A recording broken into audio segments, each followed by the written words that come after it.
tenía muy buenas relaciones con el servicio secreto sirio, con la Mujabara siria, gracias a mis buenas relaciones con el traficante de armas, Monser Alcázar, y la información nuclear que obtuve de que desde una cabina de unos campamentos de Hezbollah a las afueras de Beirut se habían dado y recibido instrucciones de los atentados.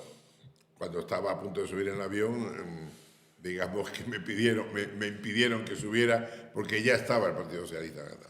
Entonces, el 11M, si es que nos metemos en el charco hasta donde tú quieras, porque es que es un charco, pero desde luego cambió el destino de España y cambió la opinión internacional y el papel internacional que tenía en España. Y aquí hubo, de una forma absolutamente objetiva, hubo 3 beneficiados, ¿no?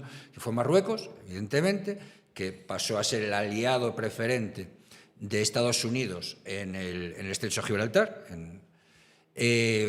Ganó Francia y ganó el Partido Socialista. Claro, en las novelas de misterio siempre dice ¿a quién beneficia el crimen?, ¿no? Y busca por ahí. Sí, yo creo que en el libro lo explico perfectamente, porque, insisto, viví no solamente eso, sino luego después una serie de reuniones y de informaciones que obtuve del propio Servicio Secreto Sirio, ¿no? Sin duda, ese atentado no lo hace Al-Qaeda, bajo ningún concepto. Eso es mentira. Es decir, yo me entrevisté con príncipes saudíes que eran los que financiaban a Osama Bin Laden y a todo esto, y que luego después han seguido financiando al ISIS, y hasta el día de mi jubilación me he reunido con ellos.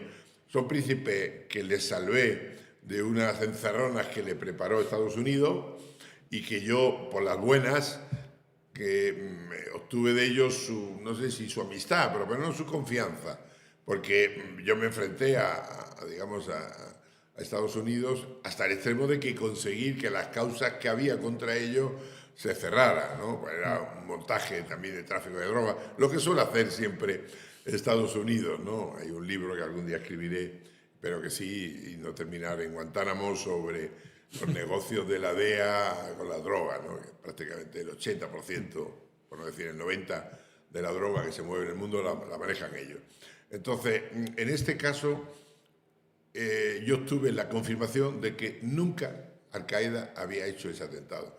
Es más, y lo explico en el libro perfectamente, hay un grupo radical que actuaba mucho en el Sareb y que tal, que son los que los franceses le piden que lo reivindiquen a cambio de una serie de tal. Y ellos lo reivindican porque les daba igual reivindicarlo, pero no tenían ni idea, yo creo que no sabían ni dónde estaba España. Y prueba de que fue una operación de inteligencia es que la hicieron 2 días antes. La hacen un jueves porque las elecciones eran el domingo.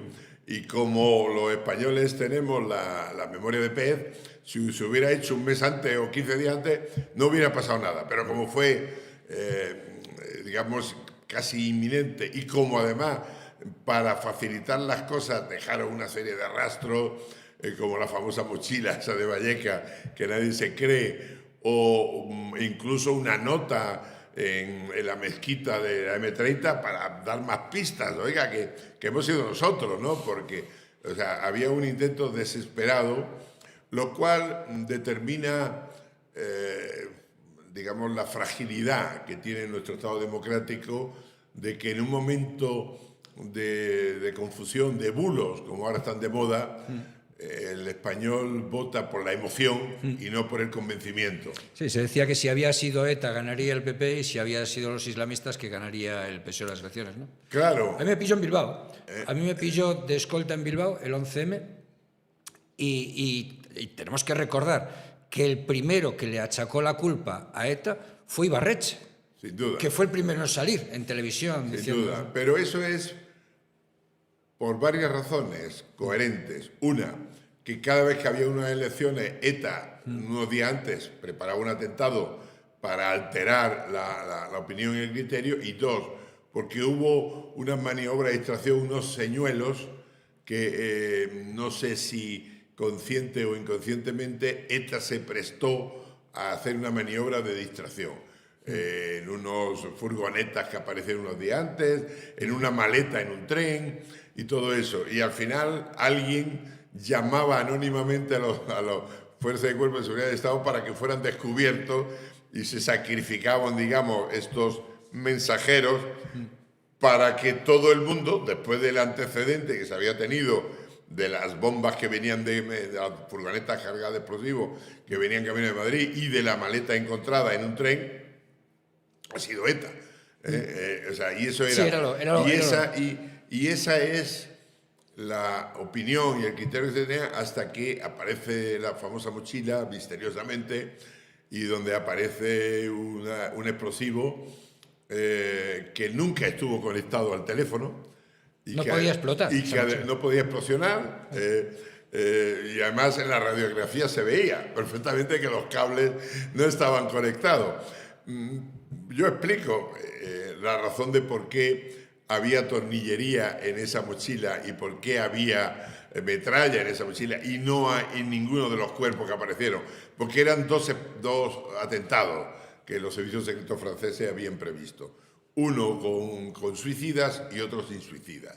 Entendieron que el que no llevaba suicidas, en fin, era más, podría ser más suave que el de suicidas que llevaba acompañado la metralla y además hacerlo en el momento de más aglomeración del vagón, etc. Los no suicidas los dejaron en lugares ocultos y la fuerza expansiva muchas veces se acumuló en gran medida pues debajo de los asientos o en las zonas próximas a donde estaban colocados esos explosivos. Pero claro, fueron hacer un habitáculo cerrado, un vagón de un tren, pues claro, la onda tiende a explosionar y a destruir todo el cuerpo, que muchas veces se desintegra los órganos internos y por eso mueren las personas. Ellos calcularon que iba a haber menos y al final hubo casi 200 muertos, ¿no?